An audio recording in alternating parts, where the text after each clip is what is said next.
संध्या की शादी उसके पिता ने शरत से की। शादी के 15 साल के अंदर ही संध्या का परिवार अमीर से गरीब हो जाता है। एक दिन संध्या जब अपनी भाभी से कहती है, भैया माँ पिताजी के बाद अब आप लोगों से ही मेरा मायका है। अरे संध्या दीदी, मायका बोलना आसान है, लेकिन जब मायके वालों को निभाना पड़ता है ना, हालत पतली हो जाती है। तभी वहां संध्या का भतीजा आ जाता है। देखा माँ, मुझे कितनी कूल ऐप मिली है। इसमें क्लास 6 to 12 के मैथ्स, फिजिक्स, केमिस्ट्री, बायोलॉजी और IIT, जी, नीट लेवल तक के सॉल्यूशन अवेलेबल हैं। बस आपको करना क्या है, क्वेश्चन की फोटो क्लिक करो, क्वेश्चन को क्रॉप करो और 3 सेकंड में वीडियो सॉल्यूशन आ जाता है। तो अब से कोई भी डाउट हो तो डाउट नट करो।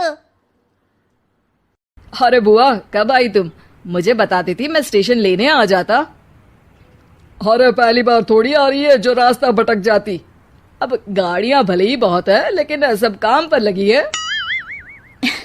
अरे कोई बात नहीं भैया। और बताओ, अपनी गुड़िया की शादी के बाद खुश तो है ना? हाँ हाँ, मेरी गुड़िया तो राज कर रही है, राज। बहुत पैसा है उन लोगों के पास। अरे किसी भी चीज की कमी नहीं रखी मैंने अपनी बेटी की शादी में। हाँ भैया, वो तो इस घर का रिवाज है। बेटियों की शादी बहुत ही धूमधाम से करते हैं। पिताजी ने भी मेरी शादी में कोई कसर नहीं छोड़ी थी। बस किस्मत मेरी ही खराब निकली। अरे दीदी, अच्छा ये बताओ कैसे आना हुआ और कब का प्रोग्राम है? संध्या पूरे घर को देखती है। उसे अपना बचपन याद आता है कि कैसे उसके पिता ने ये घर प्यार से बनाया था। मुझे सीढ़ियों वाला घर पसंद था, तो पिताजी ने मेरे लिए 2 तल्ले का मकान बना दिया। अरे बुआ, सीढ़ियों को घूर रही हो? जरूर बचपन में यहां से खूब गिरी होगी।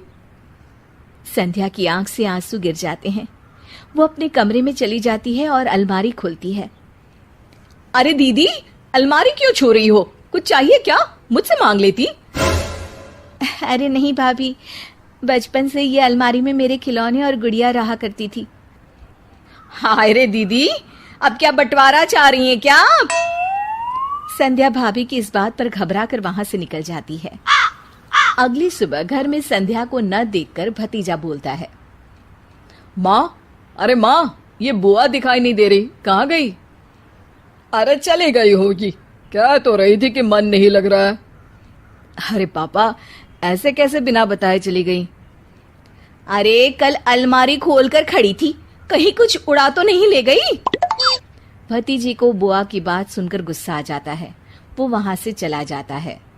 अगले दिन, अरे शेखर कहाँ मर गया? तेरी बहन आ रही है ससुराल से, जल्दी जा स्टेशन। और सुन, वो लंबी वाली कार लेकर जाना, उसकी पसंदीदा है। ओहो पिताजी, आ जाएगी। कौन सा पहली बार आ रही है? माँ को गुस्सा आ जाता है। हाँ हाँ, अब मेरी बेटी को स्टेशन से खुद ही आना पड़ेगा। वाह जी वाह। शेखर, हुआ क्या है तुझे? क्यों नहीं जा रहा है अपनी बहन को लेने? उसने तेरे लिए क्या क्या नहीं किया, कितना प्यार करती है वो तुझसे। पिताजी, प्यार तो बुआ भी आपसे कम नहीं करती थी। फिर भी उन्हें ना कोई लेने और ना ही कोई छोड़ने जाता है, वो क्यों भला? पिता को गुस्सा आ जाता है और वो उसे थप्पड़ मार देते हैं। अरे बस करो, क्यों आप दोनों उस संध्या के लिए लड़ रहे हो? ठीक है पिताजी, आज तो आप ड्राइवर को भेजकर अपनी बेटी को ले आइए, लेकिन याद रखिए, अपनी शादी के बाद मैं अपनी बहन को कभी नहीं पूछूंगा। पिता को अपनी गलती का एहसास होता है।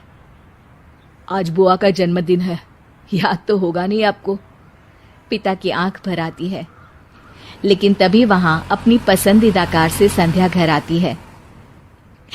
भगवान भाई दे तो तुम्हारे जैसा भैया। पापा को पता था कि कौन से रंग की कार मुझे पसंद है। तुमने उसी रंग की कार से मुझे घर बुलाया, वो भी मेरा जन्मदिन मनाने के लिए। ईश्वर सबको तुम्हारे जैसा भाई दे। भाई संध्या को गले लगा लेता है। तभी वहां भतीजी